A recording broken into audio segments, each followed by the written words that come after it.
Hello friends, welcome to house of solutions.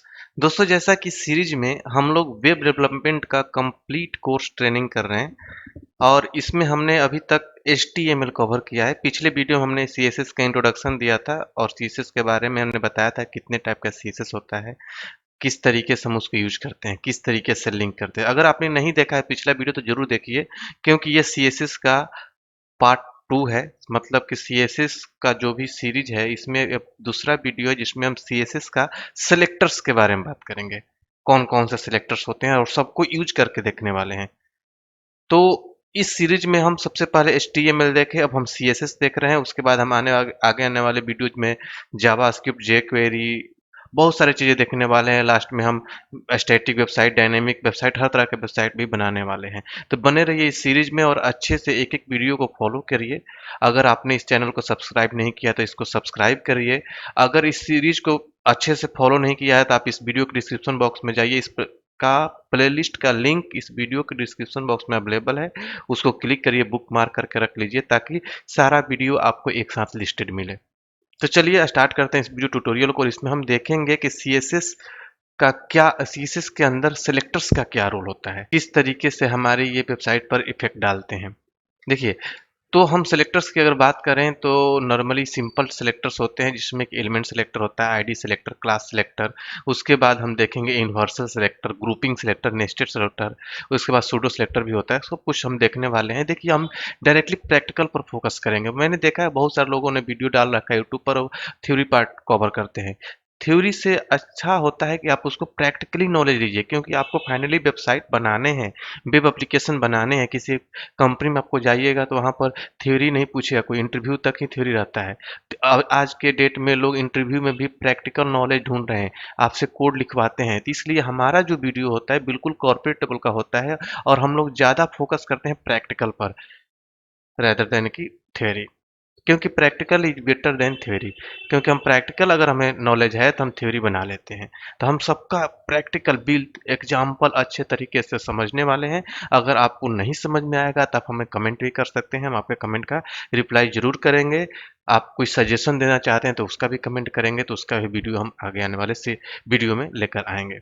तो चलिए start करते हैं। मैं आपसे केवल यही एक रिक्वेस्ट करना चाहूँगा कि अगर अभी तक आपने इस चैनल को सब्सक्राइब नहीं किया है तो ज़रूर सब्सक्राइब करिए और बेल की आइकन क्लिक करिए ताकि मैं जैसे ही कोई नया वीडियो डालूँ तुरंत आपको नोटिफिकेशन मिले और आप हमेशा अपडेटेड रहें। वीडियो को ज़्यादा से ज़्यादा लाइक करिए, शेयर करिए दोस्तों के साथ। तो चलिए हम लिए चलते हैं आपको प्रोजेक्ट में और सारे सिलेक्टर का हम एग्जाम्पल करके देखेंगे जिससे कि आपका नॉलेज ग्रो होगा। सबसे पहले मैं आपको ये बताते चलूँ कि अगर आपको पूरा का पूरा प्लेलिस्ट एक्सेस करना है तो आप इस लिंक को क्लिक करिए जो कि इस वीडियो के डिस्क्रिप्शन बॉक्स में अवेलेबल है और यहाँ से बुक मार्क कर लीजिए ताकि सारा वीडियो आपको एक ही साथ एक्सेस मिल जाए। ठीक है, देखिए यहाँ पर सारा वीडियो HTML का भी और यहाँ से CSS भी स्टार्ट हो चुका है। तो कंप्लीट वेब डेवलपमेंट का कोर्स ट्रेनिंग का जो वीडियो है आपको वन प्लेस पर मिल जाएगा। तो चलिए स्टार्ट करते हैं। यहाँ पर हम लोग एग्जाम्पल कर रहे थे पिछले क्लास में, पिछले वीडियो में जो हमने देखा था। तो इसको मैं बंद कर देता हूँ और यहाँ पर हमने अलग अलग फोल्डर बना दिया। यहाँ पर हमने HTML के सारे एग्जाम्पल्स देखे थे तो अलग फोल्डर कर दिया हमने। ठीक है, अब यहाँ पर हम CSS के एग्जाम्पल्स कर रहे हैं। ठीक है, तो CSS के अंदर हमने क्या किया है कि एक हमने theme dot C S S बनाया है और यहाँ पर एक index dot H T M L हमने ऑलरेडी बना रखा है। ठीक है, तो क्या करते हैं कि अब हम एक और दूसरा फाइल बना लेते हैं एच टी एम एल का सी एस एस के अंदर ही। ठीक है, इसको हम करते हैं इंडेक्स तो हमारा पहले से ही, यहीं पर हम एक दूसरा फाइल बनाते हैं selectors dot H T M L. ठीक है, किसी नेम से बना लीजिएगा, selectors dot H T M L हमने ये बना लिया। और यहाँ पर हमने डिफ़ॉल्ट इमेज की सहायता से डिफ़ॉल्ट हमने HTML जनरेट कर लिया और यहाँ पर हम लिखते हैं CSS सेलेक्टर्स। ठीक है, ये हमने हेडिंग में जो टाइटल दिखता है वो हमने डाल दिया। ठीक है, यहाँ पर एक हम और CSS का फाइल बना लेते हैं यहाँ पर CSS के अंदर और इसका नेम हम दे देते हैं स्टाइल डॉट CSS का फाइल बना दिया। ठीक है, इसको हम लिंक अगर हमें करना है तो हम यहाँ पर क्या करेंगे, लिंक CSS। ठीक है, अपने आप स्टाइल डॉट CSS का लिंक बन चुका है। यहाँ पर जो भी CSS लिखेंगे अपने आप इस HTML पर लिंक हो जाएगा। अभी हमारे इस पेज पर कुछ भी नहीं दिख रहा होगा। अगर मैं इसको गो लाइव कर दूं, गो लाइव करके और तो देखिए ब्राउज़र में यहाँ पर दिख रहा है बिल्कुल ब्लैंक है पेज और यहाँ पर सीएसएस सिलेक्टर टाइटल बार में दिख रहा है। अब हम यहाँ पर कुछ चीज़ें लिखते हैं जिस पर हम ये सारे सिलेक्टर्स अप्लाई कर करके देखने वाले हैं। तो बॉडी के अंदर हम एक पहले एक H1 ले लेते हैं और यहाँ पर नॉर्मल एक स्टाइल दे देते हैं, स्टाइल स्टाइल और टेक्स्ट अलाइन सेंटर कर देता हूँ और यहाँ पर लिख देता हूँ वेलकम टू साहोसॉफ्ट। ठीक है, ये ऐसा हमने कर दिया। अब अगर ब्राउज़र पर आप जाते हैं तो यहाँ पर वेलकम टू साहोसॉफ्ट आ रहा है। ठीक है, अब यहाँ पर मैं कुछ चीज़ें लेता हूँ, जैसे कि मैंने लिया एक H1 या फिर मैंने एक H2 ले लेता हूँ। ठीक है, H2 लिया हमने और या फिर मैं आप लोग को अच्छा सा जो सिमेंटिक टैग्स हमने बताया था उसको फॉलो करते हुए सिखाते हैं, स्टैंडर्ड का कोड लिखते हैं। यहाँ पर मैं एक लेता हूँ हेडर। ठीक है, हेडर हेडर के अंदर हम एक H1 ले लेते हैं। ठीक है, और इसके अंदर मैं लिखता हूँ सेलेक्टर एग्जाम्पल्स। ठीक है, सेलेक्टर से एग्जाम्पल सीख लिया हमने। यहाँ पर हम एक मेन ले लेते हैं, सिमेंटिक टैग्स को हम फॉलो करते हुए चलते हैं। यहाँ पर हम लेते हैं आर्टिकल। ठीक है, आर्टिकल और इसके अंदर मैं एक H2 लेता हूँ, एलिमेंट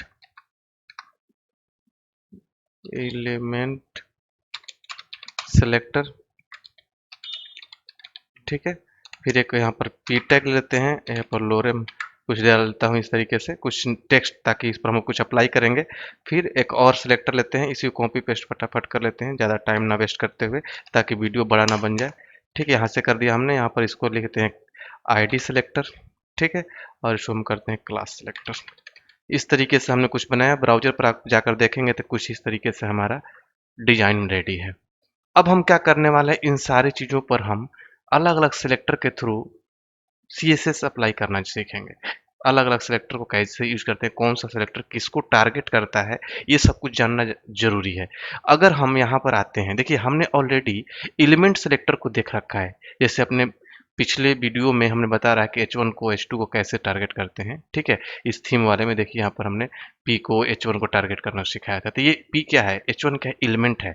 ये हमने पिछले वीडियो में इसको सीखा था। अगर यहाँ पर भी मैं इसके अंदर पूरे बॉडी को टारगेट कर दूं तो ये बॉडी क्या है, एलिमेंट है। अगर बॉडी को करके मैं बैकग्राउंड कलर अगर डाल दूं कुछ भी, ठीक है, या फिर मैं यहाँ पर फॉन्ट साइज कुछ कर दूं, चलिए मैं बैकग्राउंड कलर ही डालता हूँ मैं, और यहाँ पर डालता हूँ येलो। पूरा का पूरा बैकग्राउंड कलर येलो हो गया हुआ है। देखिए नहीं हुआ है, रीजन क्यों नहीं हुआ है, देखिए यहाँ पर हमने जो स्टाइल और CSS का पाथ दिया है, कहाँ पर है, CSS के अंदर है। तो यहाँ पर आप CSS लिखिए। ठीक है, अगर बाहर ही होता तो कोई दिक्कत नहीं। अब ये अप्लाई हो गया, क्योंकि हमने डायरेक्टली लिंक सेट किया था तो स्टाइल और CSS अपने आप आ गया था, इसका हमने पाथ नहीं सेट किया था। अगर सेम रूट पर होता, अगर इस CSS को मैं फोल्डर के अंदर नहीं रखता, जहाँ पर हमारा ये selector.html और इसी रूट पर आपका स्टाइल और CSS भी होता, तो वही कोड काम कर जाता। लेकिन अब हमें एक CSS फोल्डर के अंदर रख रखा है, तो इसे CSS स्लैश करके यूज करेंगे तो हमारा बैकग्राउंड कलर येलो हो गया। देखिए ये हमारा पूरे बैकग्राउंड को टारगेट कर रहा है, मतलब हमने एलिमेंट वाइज किया। अब सपोज करिए कि मुझे किसी को आईडी के बेस पर टारगेट करना है। ठीक है, आईडी के बेस पर, तो सपोज करिए कि मैं इस आर्टिकल को एक आईडी देता हूँ। ठीक है, आईडी, ठीक है 1। ठीक है, इसको मैं इस वाले आर्टिकल को मैं देता हूँ आईडी 2। कुछ भी दे सकते हैं आईडी। ठीक है, और एक चीज हमेशा ध्यान रखिएगा कि आईडी किसी भी एलिमेंट का केवल एक ही होता है, वो यूनिक होता है। एक एलिमेंट का एक ही आईडी होता है, इसीलिए ज़्यादा आईडी को यूज नहीं किया जाता, आईडी सेलेक्टर को ज़्यादा यूज नहीं करते हैं। नॉर्मली इसका प्रायोरिटी बहुत हाई होता है, ध्यान रखिएगा। मैं सब कुछ अभी एग्जांपल के साथ दिखाने वाला हूँ आप लोग को। आईडी का प्रायोरिटी बहुत हाई होता है, लेकिन कम यूज किया जाता है, क्योंकि अगर आईडी पर करेंगे तो केवल एक सेलेक्ट एलिमेंट का एक ही आईडी होगा, उसी को टारगेट करेगा वो। अगर आप कोई क्लास सेलेक्टर बनाएंगे तो उस क्लास को अलग अलग एलिमेंट पर अप्लाई कर सकते हैं, मतलब कोड को रीयूज कर सकते हैं, लेकिन यहाँ पर कोड रीयूज नहीं हो पाएगा। अगर हमने 1 के लिए कोई CSS बना रखा है तो केवल इसी 1 को टारगेट करेगा, 2 के लिए बना रखा है तो इसी 2 को टारगेट करेगा। लेकिन मैं कोई क्लास सिलेक्टर को यूज कर लूँ तो हम एक ही क्लास इस पर भी, इस पर भी, इस पर भी, मतलब मल्टीपल एलिमेंट पर कोई क्लास अप्लाई कर सकता हूँ, तो एक ही क्लास बार बार यूज हो सकता है। कहने का मतलब ये है। ठीक है, तो अगर मैं यहाँ पर इसका क्लास दे दूँ, सॉरी आईडी दे दूँ 3। अब देखिए, और मैं यहाँ पर एक क्लास बनाता हूँ, सिलेक्टर को यूज करता हूँ, हैश के साथ किसी भी आईडी को टारगेट किया जाता है। अगर मैं लिख दूँ 1, तो जिसका भी 1 आईडी है, ठीक है, वो ये टारगेट करने लगेगा। और इसको मैं अगर मैं दे दूँ कलर, ठीक है, और दे दूँ ग्रीन, ठीक है। तो ये जिसका भी वन है सिलेक्टर, तो ये सबका जो आईडी के बेस पर ये ग्रीन कर दिया, देखिए ये ग्रीन कर दिया। ठीक है, अगर आपको ग्रीन नहीं दिख रहा है तो मैं एक काम करता हूँ, इसका कलर ग्रीन ना करके रेड कर देता हूँ। ठीक है, तो अब और अच्छे से समझ में आएगा। अब देखिए क्या हो गया, रेड हो गया। तो किसको टारगेट किया, केवल इस फर्स्ट वाले आईडी को। ठीक है, अगर दूसरे वाले को टारगेट करना होगा तो फिर हम टू को सिलेक्ट करेंगे। हालांकि मैं ग्रुपिंग करना सिखाऊंगा, एक ही सी एस एस के अंदर हम दोनों को टारगेट कर सकते हैं, लेकिन अभी आगे सिखाऊंगा। ठीक है, अगर मुझे क्लास वाइज करना हो, ये आपका देखिए एलिमेंट से हमने पूरे बैकग्राउंड को येलो कर रखा है, और आईडी से हमने क्या आईडी सिलेक्टर्स किया, क्या किया, केवल इसी आईडी किया। अब देखिए मैंने बाहर वाले आईडी को टारगेट किया है। ठीक है, इसके आर्टिकल को, तो इसके अंदर जो ये टू है और ये पैराग्राफ है, सबको इसने टारगेट कर लिया, सबको कर दिया क्या इसने, रेड। ठीक है, अब यहीं पर मैं क्लास की बात करूं तो ठीक है, तो क्लास अगर मैं बनाता हूं कोई किसी भी नेम से आप क्लास बना लीजिए। ठीक है, हमने क्लास बना लिया, सपोज करिए कि सी एस एस क्लास, या फिर मैं मान लीजिए कि एक हम क्लास बनाते हैं होम, होम क्लास। ठीक है, तो क्लास बनाने के लिए डॉट लगाया जाता है। ठीक है, और हमने यहाँ पर क्लास बना दिया। क्लास के अंदर मैंने कुछ भी दे दिया, जैसे मान लीजिए हमने दे दिया फॉन्ट फैमिली। ठीक है, और इसके अंदर मैं कोई भी एक सेट करता हूँ। ठीक है, ये हमने सेट कर दिया। ठीक है, तो अगर इस क्लास को मैं किसी पर भी अप्लाई करूँगा, ठीक है, देखिए मैं यहाँ पर आता हूँ और क्लास अप्लाई करता हूँ टू वाले पर, क्लास, और यहाँ पर मैं देता हूँ होम।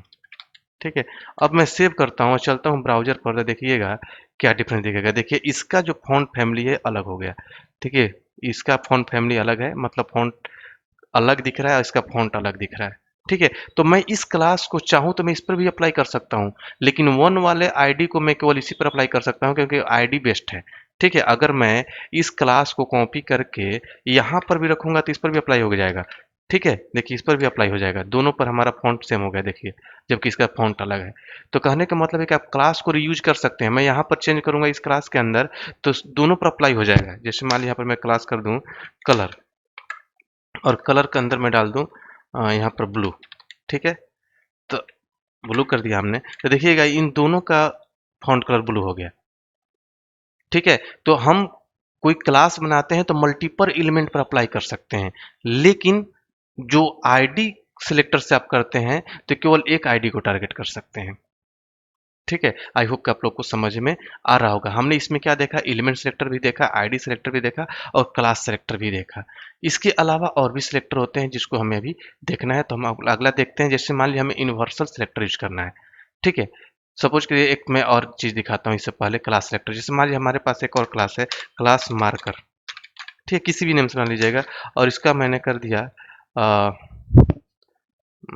यहाँ पर मैं बैकग्राउंड कलर, ठीक है, मार्क करना चाह रहा हूँ। ठीक है, तो यहाँ पर मैं बैकग्राउंड कलर दे देता हूँ येलो। ठीक है, और मैं इसका अभी येलो कर दूंगा। मार्कर येलो से क्या आता है, तो बैकग्राउंड कलर येलो दिखा रहा है तो थोड़ा सा अच्छा नहीं दिखेगा। इसको मैं कर देता हूँ कोई और कलर। ठीक है, यहाँ पर बहुत सारा कलर होता है, मैं कोई और कलर इसमें डाल देता हूँ। ठीक है, जैसे मैंने बैकग्राउंड कलर ये डाल दिया। ठीक है, अब ब्राउजर पर चलेगा तो कुछ इस तरीके दिख रहा है। मैं चाहता हूँ कि मार्कर क्लास अप्लाई करूं तो मल्टीपल क्लास को भी अप्लाई कर सकते हैं। यहाँ पर मान लीजिए कि हमारे पास ये होम क्लास अप्लाई हुआ है, या टू पर भी होम क्लास अप्लाई है, तो यहीं पर आप स्पेस देकर मार्कर लिख सकते हैं, मार्कर क्लास। ठीक है, दो दो क्लासेस पर अप्लाई हो गया। देखिए अब इसका इफेक्ट क्या दिख रहा है, इसको मार्क भी कर दिया, येलो कलर में इसका बैकग्राउंड कर दिया। आप यही नहीं, आप कहीं से भी मान लीजिए चाहते हैं कि आपकी बस इतना मार्क हो जाए। ठीक है, तो इतना पर भी आप मार्कर क्लास अप्लाई कर सकते हैं। कैसे करेंगे, सपोज करिए कि मुझे केवल इसको अप्लाई, इसको मार्क करना है, तो यहाँ पर बस इसको स्पैन के अंदर रख लीजिए, स्पैन, और स्पैन टैग के अंदर कट करके यहाँ तक आप रखिए, और इस पर क्लास अप्लाई कर दीजिए, क्लास मार्कर। ठीक है, अब सेव करिए, देखिए इस तरीके काम पर, देखिए इसको मार्क कर दिया। तो इस तरीके से आप मार्कर क्लास अप्लाई कर सकते हैं। मार्कर क्लास कहने का मतलब हमने अपने मर्जी से एक मार्कर क्लास बनाया है। ऐसा नहीं कि मार्कर क्लास का यही आप बाय डिफ़ॉल्ट कीवर्ड है, ऐसा नहीं है। आप अपने मरीज़ से उसका कोई नेम देते हैं। मैं आप लोगों को ये सिखा रहा हूँ कि आप मल्टीपल क्लासेस भी अप्लाई कर सकते हैं। आप यहाँ पर भी स्पेस देकर एक और क्लास अप्लाई कर सकते हैं। ठीक है? तो ये होता है आपका क्लास सिलेक्टर के through class selector, element selector, ID selector आपने सीख लिया। ठीक है, अब दूसरा चीज कि एक होता है, जैसे मैंने अभी आप लोग को दिखाया कि एक यूनिवर्सल सिलेक्टर होता है। ठीक है, तो यूनिवर्सल सिलेक्टर में क्या होता है, स्टार के साथ यूज करते हैं। ठीक है, देखिए अगर आपने यहाँ पर लगा दिया स्टार, ठीक है, तो ये सबको, सारे एलिमेंट को टारगेट करेगा। ठीक है, देखिए ये एलिमेंट सेक्टर, जैसे मान लीजिए मैं अलग से H1 ले लिया, मैंने H1 का दे दिया बैकग्राउंड कलर, ठीक है, ब्लू, तो ये H1 को टारगेट करेगा, जो H1 दिया हुआ है। देखिए यहाँ पर आएंगे तो देखिए ये H1 था, ये H1 था, दोनों को बैकग्राउंड कलर ब्लू कर दिया। ठीक है, लेकिन अगर मैंने ये इन्वर्सल कर दिया, ठीक है, तो यहाँ पर मैं जो भी चीज अप्लाई करूँ, इसमें मैंने दे दिया फॉन्ट साइज, ठीक है, और इसको मैंने लार्ज कर दिया, तो सारे एलिमेंट का फॉन्ट साइज लार्ज कर दिया होगा। ठीक है, देखिए सबका अलग से साइज चेंज हो गया। ठीक है, अगर आपको ये समझ में नहीं आ रहा है तो मैं कुछ और करता हूँ, जैसे मान लीजिए यहाँ पर 60px करता हूँ और अब समझ में आ जाएगा, सारे एलिमेंट पर अप्लाई हो जाएगा। देखिए, देखिए सारे एलिमेंट पर, ये आपका H1 भी, H2 भी, पैराग्राफ सबको अप्लाई कर दिया। तो इस तरीके से हम ये इन्वर्सल जो स्टार होता है, ये सारे एलिमेंट को टारगेट करता है। इसको मैं अभी फिलहाल कमेंट करता हूँ, बस आपको ये जानना जरूरी है। देखिए कमेंट करने के लिए आप कंट्रोल के सी कर सकते हैं, अनकमेंट करने के लिए कंट्रोल के यू कर सकते हैं, या फिर कंट्रोल, आप मान लीजिए इसको कमेंट करना है तो इसे सिलेक्ट करिए, कंट्रोल बैकस्लैश करिए तो भी हो जाएगा, कंट्रोल बैकस्लैश करिए तो अनकमेंट भी हो जाएगा, या फिर कंट्रोल के सी करिएगा तो कमेंट हो जाएगा, फिर कंट्रोल के यू करिएगा तो अनकमेंट हो जाएगा। ये जानना जरूरी है। ठीक है, तो अब यहाँ पर देखिए इसको हमने कमेंट जैसे ही कर दिया तो सब कुछ अपने फॉर्मेट में आ गया। तो एक चीज ध्यान रखिएगा, जो यूनिवर्सल सिलेक्टर होता है वो स्टार के साथ होता है, और स्टार क्या करता है कि सारे एलिमेंट को टारगेट कर लेता है। अगर इसके अंदर जो भी चीजें लिखेंगे वो सब पर अप्लाई हो जाएगा। एलिमेंट पर क्या होता है, केवल एलिमेंट पर अप्लाई होगा। ठीक है, और ये आईडी पर क्या होता है, केवल इस नेम से जो आईडी होगा उस पर अप्लाई होगा। क्लास से क्या होगा, जिसको कहाँ जहां जहां अप्लाई कर देंगे सारे जगह अप्लाई हो जाएगा, जहां जहां इस क्लास को अप्लाई करेंगे। एक होता है ग्रुपिंग। ठीक है, मैं चाहता हूं, देखिए जैसे वन पर हमने रेड कर दिया है, ठीक है, यहाँ पर देखिए, यहाँ पर अगर आप आते हैं तो वन का जो फॉन्ट कलर रेड है, ठीक है, मैं चाहता हूं कि इसका भी फॉन्ट कलर रेड हो जाए। किसका, टू का भी। ठीक है, तो अगर मैं फॉन्ट कलर टू इसका करना चाहता हूं तो मैं ऐसे नहीं लिखूंगा हैश टू और इसका कलर कलर रेड, ऐसे नहीं करूंगा। जब हमारा दोनों देखिए रिपीट हो रहा है कोड, ऐसे नहीं करेंगे हम, ग्रुपिंग कर दिया जाएगा। यहाँ पर ग्रुपिंग करने के लिए क्या होता है, इसको कमेंट करिए, ऐसे नहीं करेंगे, यहीं पर कॉमा लगाइए और यहीं पर लिख दीजिए हैश टू। ठीक है, तो ये ग्रुपिंग हो गया, जितने भी आईडी का नेम यहाँ पर डाल दीजिएगा तो ये ग्रुपिंग कर देता है ये। ठीक है, दोनों का फॉन्ट कलर रेड हो जाएगा। देखिए अभी इसका भी फॉन्ट कलर रेड हो गया, इसका भी फॉन्ट कलर रेड हो गया। तो आईडी का देखिए, अब इस पर क्लास भी लगा हुआ था, यहाँ पर भी जानना जरूरी है, इस पर एक क्लास भी लगा हुआ है जिसका जो कलर ब्लू कर रहा है। ठीक है, और हमने यहाँ पर आईडी भी लगा दिया रेड। तो क्लास का प्रायोरिटी क्या होता है, सबसे लो प्रायोरिटी का होता है एलिमेंट, उससे हाई प्रायोरिटी होता है क्लास, और उससे हाई प्रायोरिटी होता है आईडी का। अगर आईडी पर कुछ भी आपने लगा दिया तो अप्लाई हो जाएगा, और उससे भी हाई प्रायोरिटी होता है अगर आप इंपॉर्टेंट लगा दिए। ठीक है, अगर आप इंपॉर्टेंट लगा देंगे तो उससे भी हाई प्रायोरिटी हो जाएगा, लेकिन इंपॉर्टेंट यूज बहुत कम किया जाता है, नहीं करना चाहिए। ठीक है, मान लीजिए कभी देख लीजिए हमने होम क्लास भी अप्लाई किया था। ठीक है, और यहाँ पर हमने इसमें भी कलर ब्लू है। ठीक है, ये उस होम को भी मैंने कहाँ कर रखा है, टू पर, देखिए होम भी अप्लाई कर रखा है, और हमने आईडी से हमने यहाँ पर कर दिया रेड, तो देखिए रेड हो गया है क्योंकि आईडी का प्रायोरिटी हाई है। और और सबसे ज्यादा जो हाई प्रायोरिटी का होता है इम्पोर्टेंट, अगर इम्पोर्टेंट कर देंगे तो क्या होगा, जैसे मान लीजिए मैंने इसको करता हूँ इम्पोर्टेंट, तो अब इसका मतलब ये तो अप्लाई करना ही करना है, तो फिर से ये ब्लू हो गया होगा। देखिए ब्लू हो गया।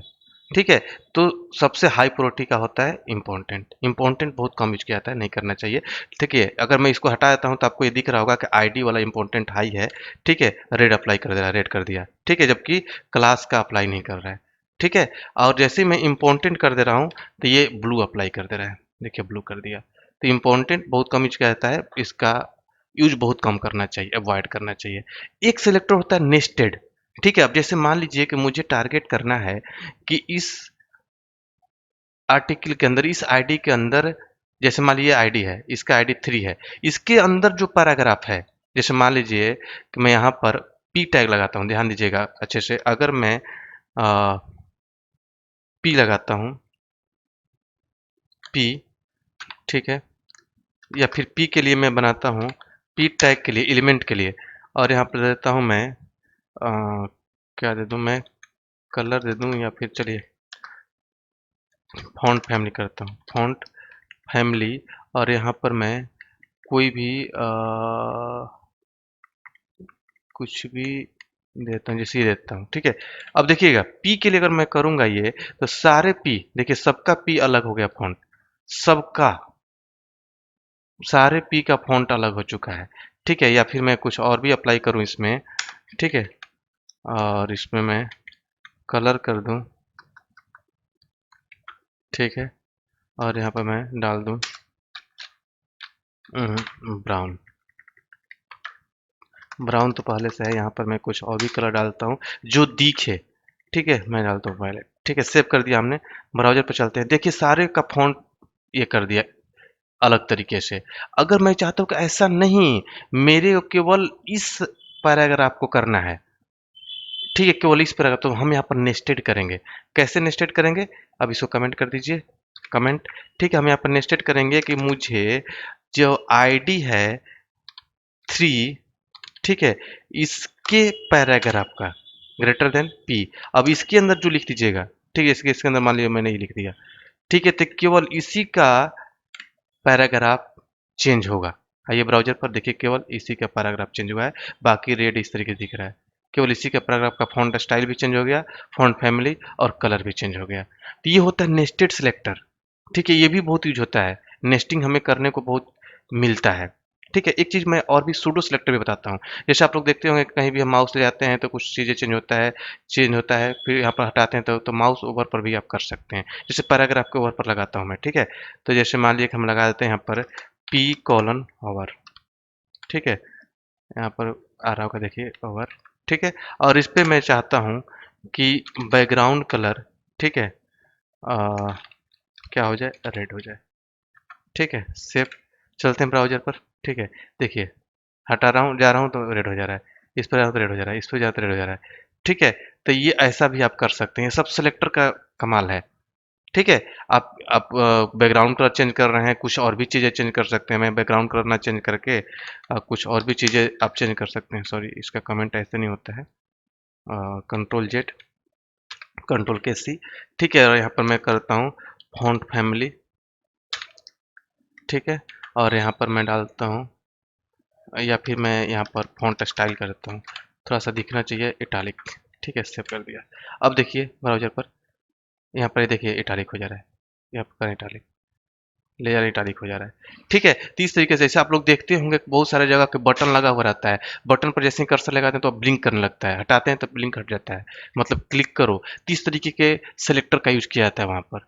तो बहुत सारे सेलेक्टर आपने देखा, जैसे आपने देखा element selector, class selector, ID selector, universal selector, फिर उसके बाद ग्रुपिंग सिलेक्टर, फिर उसके बाद आपने सूडो सिलेक्टर देखा, ओवर सिलेक्टर देखा, मतलब ठीक है, उसके बाद आपने नेस्टेड सिलेक्टर देखा, इस तरीके के बहुत सारे सिलेक्टर आपने देखा। आई होप कि आप लोग को बहुत अच्छे तरीके से समझ में आ गया हो, इसको प्रैक्टिस करिए, कहीं से भी कोई भी चीज़ें निकालिए और उस पर देखिए कि कैसे यूज हो रहा है, ठीक है। मैं एक चीज़ और भी आपको बताता चलूँ कि जैसे मान लीजिए देखना है कि यहाँ पर कौन सा CSS अप्लाई हो रहा है, तो राइट क्लिक करके इंस्पेक्ट एलिमेंट करिए, आप देख सकते हैं किसी भी वेबसाइट पर जाकर के वहाँ पर कौन सा CSS अप्लाई हो रखा है, ठीक है। तो यहाँ से सिलेक्टर, यहाँ से टारगेट उठाइए और मान लीजिए कि मुझे इस पर अप्लाई, इसको सेलेक्ट करिए, जैसे सेलेक्ट करेंगे तो ये H1 सेलेक्ट हो गया है, और इसको बड़ा करिएगा, ठीक है, तो यहाँ पर सब कुछ दिखा रहा है कि यहाँ पर ये लगा हुआ है, इसको हटाइएगा, देखिए हटाइए तो हट गया H1 का, देखिए यहाँ रखिएगा, तो यहाँ से आप चेंज भी कर सकते हैं, यहाँ पर मैं कर दूंगा रेड, ठीक है, बस चेक करने के, देखिए रेड हो गया, ठीक है। तो कुछ भी यहाँ से जैसे रेड का कर दिया हुआ दिख रहा है रेड, लेकिन जैसे ही यहाँ पे हम रिफ्रेश करेंगे तो फिर से ब्लू हो जाएगा, बस ये टेस्टिंग पर्पस के लिए होता है, जैसे इसको हटाएंगे तो हट भी जाएगा, जैसे मान लिया कि मैं यहाँ पर इसको सेलेक्ट करके और इसको सेलेक्ट करता हूँ, ठीक है, तो यहाँ पर देखिए यहाँ पर क्या क्या अप्लाई हो रखा है, ठीक है, फॉन्ट फैमिली है तो फॉन्ट फैमिली हटाइएगा, देखिए चेंज हो जाएगा, यहाँ पर टेस्टिंग के लिए हम ऐसे यूज करते हैं, कौन कौन सा अप्लाई हो रहा है, कौन सा अप्लाई नहीं हो रहा है, तो यहाँ से हटाकर चेंज कर करके हम लोग देखते हैं, देखिए यहाँ पर क्या लिखा हुआ है, इम्पोर्टेंट लगा हुआ है। जब हम इम्पोर्टेंट लगा दिए हैं तो इसका जो आईडी वाला जो कलर है रेड, इसको क्रॉस कर दिया है कि हम अप्लाई नहीं करने देंगे, इम्पोर्टेंट लगा हुआ है। ठीक है, इसको जैसे मैं हटाऊँगा तो देखिए ये क्रॉस हो गया, अब आईडी वाला कलर अप्लाई हो गया। तो इस तरीके से आप टेस्टिंग करते हैं। जब बड़े प्रोजेक्ट पर आप काम करेंगे, कोई कलर या कोई स्टाइल काम नहीं करेगा, तो आप यहाँ पर राइट क्लिक करके इंस्पेक्ट एलिमेंट करके आप टेस्टिंग भी कर सकते हैं, कौन-सा कलर अप्लाई हो रहा है, कौन-सा सीएसएस अप्लाई हो रहा है, कौन-सा नहीं हो रहा है। ठीक है, जैसे ही मैं इसको इनेबल करूँगा तो ये अपने आप क्रॉस हो जाएगा, क्योंकि इसका प्रायोरिटी लो है। याद रखिएगा, इम्पोर्टेंट का सबसे हाई प्रायोरिटी होता है, उसके बाद आईडी का होता है, उसके बाद क्लास का होता है। ठीक है, लोअर में। ठीक है, सबसे हाई इम्पोर्टेंट का होता है। तो आई होप कि आप लोग को समझ में आ गया होगा। फिर भी आपके माइंड में कोई भी कन्फ्यूजन हो तो हमारे कमेंट बॉक्स में ज़रूर शेयर करिए, हम आपके कमेंट का रिप्लाई करेंगे। तो चलिए मिलते हैं अगले वीडियो में अगले टॉपिक के साथ, तब तक के लिए थैंक यू सो मच।